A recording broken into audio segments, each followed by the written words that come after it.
Mantras of our Lord Sri Aurobindo. Our Lord Sri Aurobindo says, only were safe who kept God in their hearts, courage their armor, faith their sword. They must walk, the hand ready to smite, the eye to scout, casting a javelin regard in front, heroes and soldiers of the army of light. With always our love and blessings, says our Lord, Sri Aurobindo.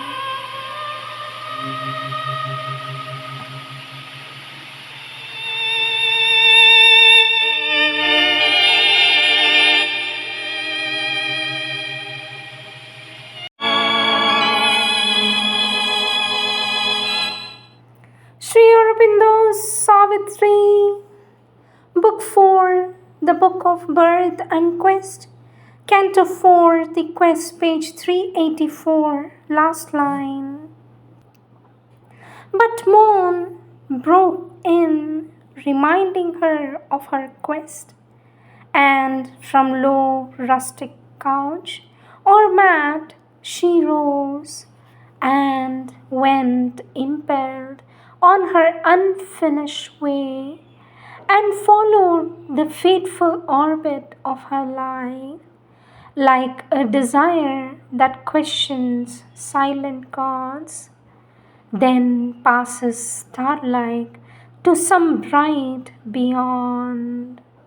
Thence to great solitary tracks she came, where man was a passer-by towards human scenes, or soul in nature's vastness strove to live, and called for help to ensouled invisible powers, overwhelmed by the immensity of his world, and unaware of his own infinity.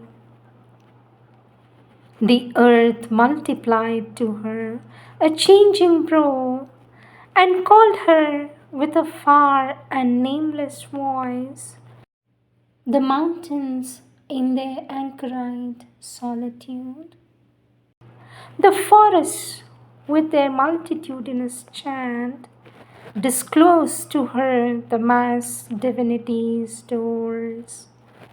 On dreaming plains and indolent expanse, the deathbed of a pale enchanted Eve, under the glamour of a sunken sky, impassive she lay as at an age's end, or crossed an eager pack of huddled hills, lifting their heads to hunt a lair-like sky, or travelled in a strange and empty land, where desolate summits camped in a weird heaven, mute sentinels beneath a drifting moon, or wandered in some lone tremendous wood, ringing forever with the cricket's cry, or followed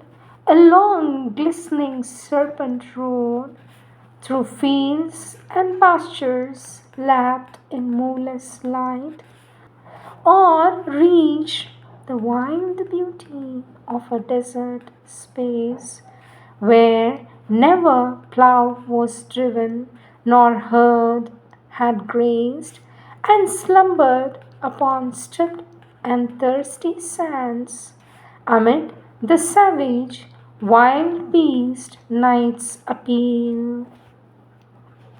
Still unaccomplished was the fateful quest, still she found not the one predestined phase for which she sought amid the sons of men. A grandiose silence wrapped the regal day. The months had fed the passion of the sun, and now his burning breath assailed the soil. The tiger heats prowled through the fainting earth. All was licked up as by a lolling tongue. The spring winds failed, the sky was set like bronze. End of Canto 4, end of Book 4.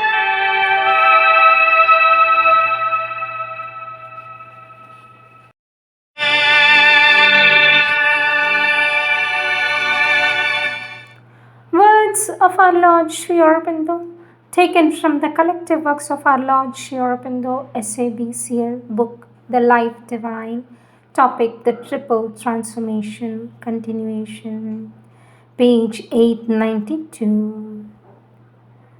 If the psychic entity had been from the beginning unveiled, and known to its ministers, not a secluded king in a screened chamber, the human evolution would have been a rapid soul outflowering, not the difficult, checkered, and disfigured development it now is. But the veil is thick, and we know not the secret light within us, the light in the hidden crypt of the heart's inmost sanctuary. Intimations rise to our surface from the psyche, but our mind does not detect their source.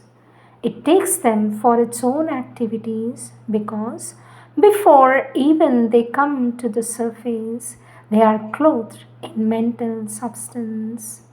Thus, ignorant of their authority, it follows or does not follow them according to its bent or turn at the moment. If the mind obeys the urge of the vital ego, then there is little chance of the psyche at all controlling the nature or manifesting in us something of its secret spiritual stuff and native movement. Or if the mind is overconfident to act in its own smaller light, attached to its own judgment, will, and action of knowledge, then also the soul will remain weak and quiescent and wait for the mind's further evolution. And Lord Sri Aurobindo says, for the psychic part within is there to support the natural evolution.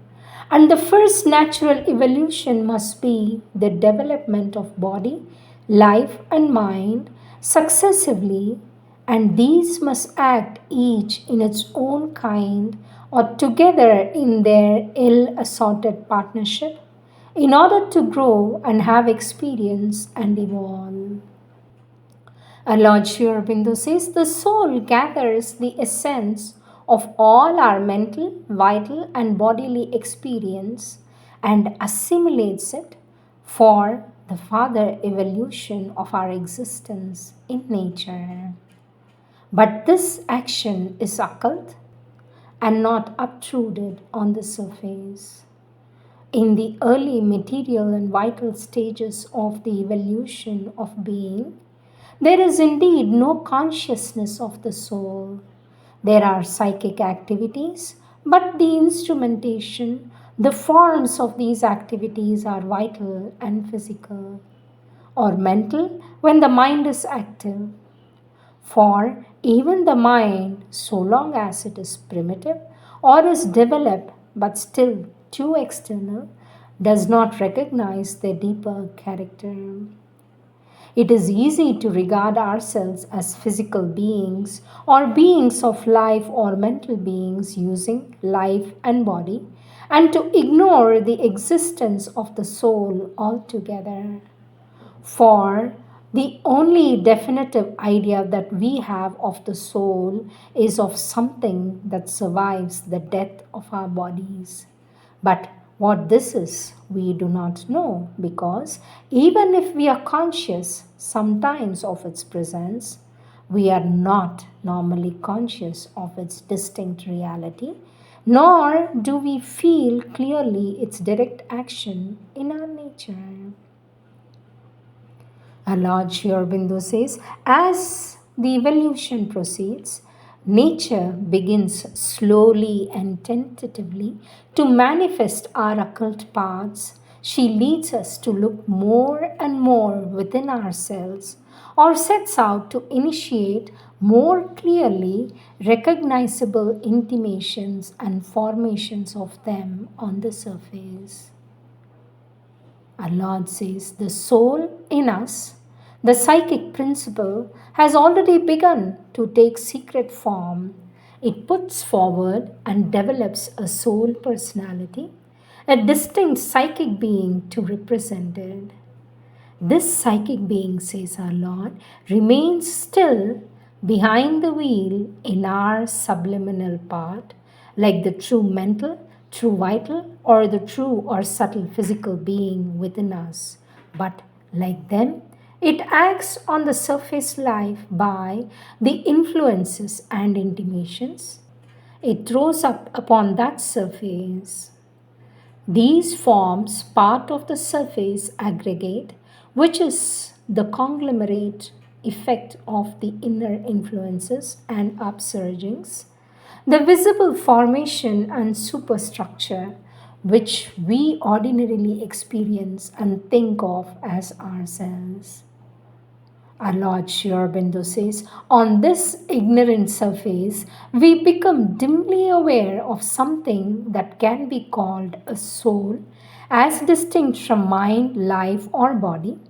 We feel it not only as our mental idea or vague instinct of ourselves, but as a sensible influence in our life and character and action, a certain sensitive feeling for all that is true and good and beautiful, fine and pure and noble, a response to it, a demand for it, a pressure on the mind and life to accept and formulate it in our thought, feelings, conduct, character, is the most usually recognized, the most general and characteristic, though not the sole sign of this influence of the psyche. Of the man who has not this element in him or does not respond at all to this urge, we say that he has no soul. For it is this influence that we can most easily recognize as a finer or even a diviner part in us, and the most powerful for the slow turning towards some aim at perfection in our nature. A Lord Sri Aurobindo says, but this psychic influence or action does not come up to the surface quite pure or does not remain distinct in its purity. If it did, we would be able to distinguish clearly the soul element in us and follow consciously and fully its dictates. An occult, mental, and vital and subtle physical action intervenes, mixes with it, tries to use it, and turn it to its own profit, dwarfs its divinity, distorts or diminishes its self expression, even causes it to deviate and stumble, or stains it with the impurity, smallness, and error of mind, life, and body. After it reaches the surface, thus alloyed and diminished, it is taken hold of by the surface nature in an obscure reception and ignorant formation, and there is, or can be, by this cause, a still further deviation and mixture. Our Lord Sri Aurobindo says a twist is given, a wrong direction is imparted, a wrong application, a wrong formation, an erroneous result of what is in itself pure stuff and action of our spiritual being, a formation of consciousness is accordingly made which is a mixture of the psychic influence and its intimations jumbled with mental ideas and opinions, vital desires and urges, habitual physical tendencies.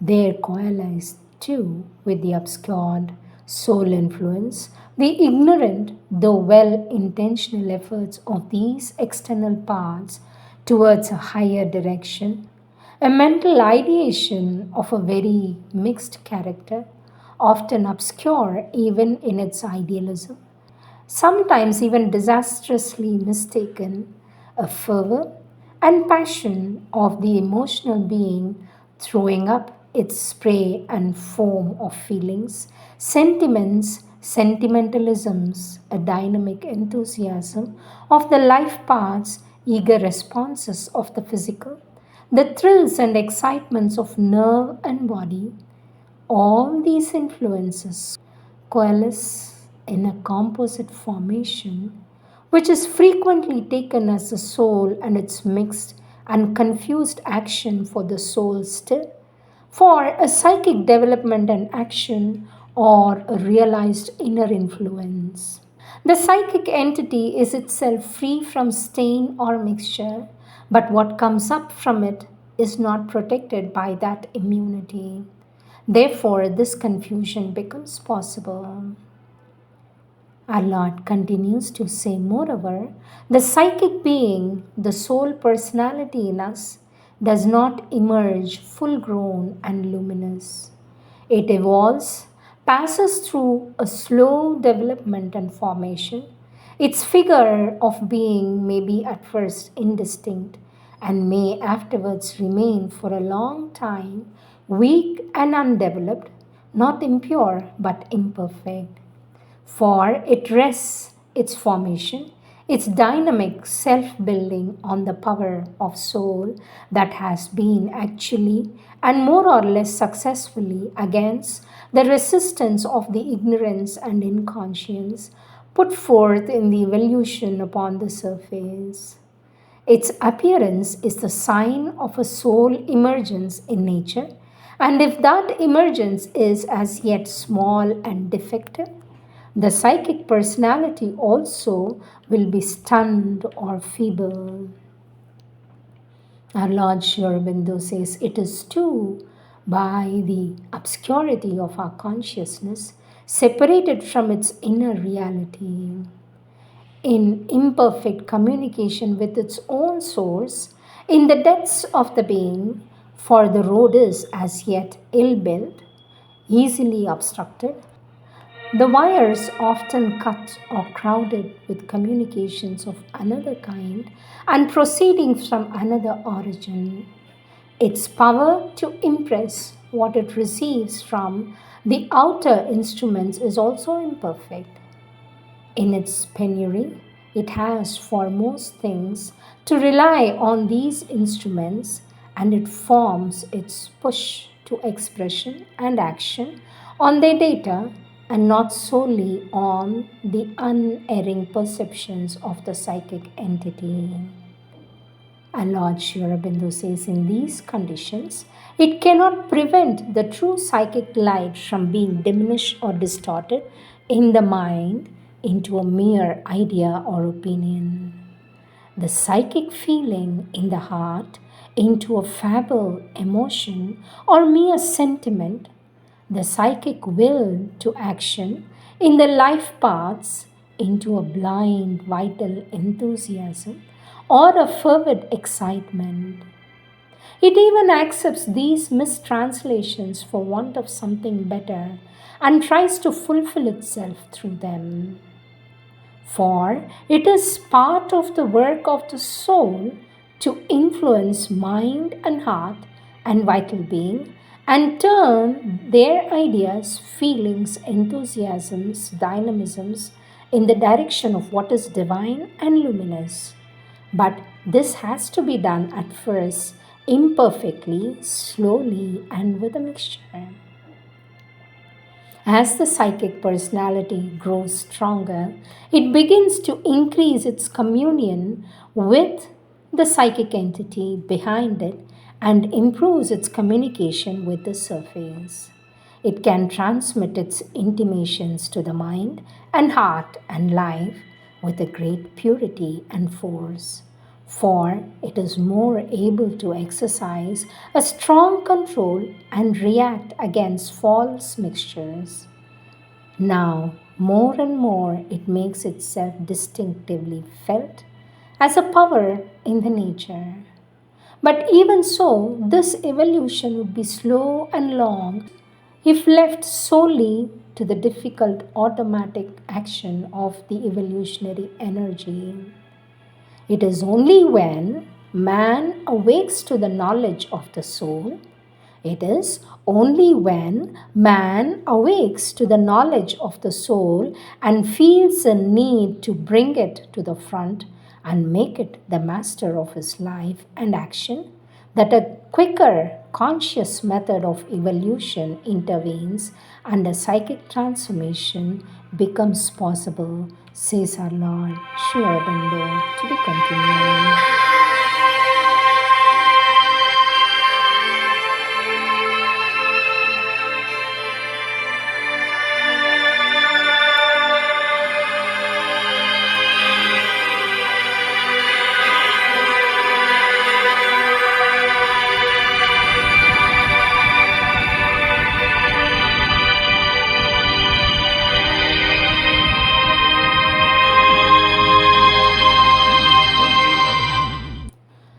Prayers and Meditations, July 23rd, 1914. O Lord, inconceivable splendor, may thy beauty spread through all the earth. May thy love be kindled in every heart and thy peace reign over all. A deep and solemn chant, smiling and subtle, rises from my heart, and I do not know whether this chant goes from me to thee, or comes from thee to me, or whether thou and I and the entire universe are this marvelous chant of which I have just become conscious. Surely there is no longer any thou or I or any separate universe. Only an immense harmony is there, sublime and infinite, which is all things and of which all things will one day grow aware. It is the harmony of boundless love, love victorious over all suffering and all obscurity. By this law of love, thy law, I want to live more and more integrally. To it unreservedly I give myself, and all my being exults in an inexpressible peace.